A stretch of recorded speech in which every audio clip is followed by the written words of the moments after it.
boys and girls, and parents and caregivers. For today's fruit snacktivity, we're gonna make an Octapple. That means an octopus out of an apple and grapes. So we need one apple halved, okay? And we're gonna put it on the plate. And then we need 16 grapes halved. That's gonna be the tentacles. And then for the eyes and the mouth, we can either use raisins or chocolate chips, whatever you have on hand. And then to make them stick, you can either use sun butter or any nut butter if you don't have an allergy.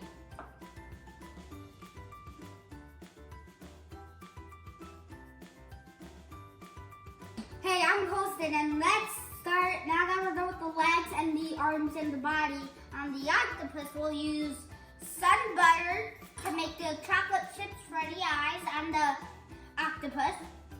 They're delicious. And then we'll use a raisin for a mouth. Thanks.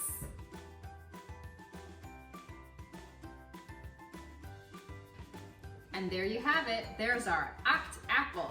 Now we used red apple and red grapes today, but of course you can use a green apple and green grapes. Or you can mix and match, whatever you want. What do you say, Colesten? You ready to eat this? Yeah, why wouldn't I? I love chocolate chips and I'm gonna eat them, and I'm also gonna eat 2 rows of grapes or something. All right, now how many fruits a day do you need to eat? 2. 2, remember that, boys and girls, 2 fruits a day. Thank you for watching Plantable Palette Kids!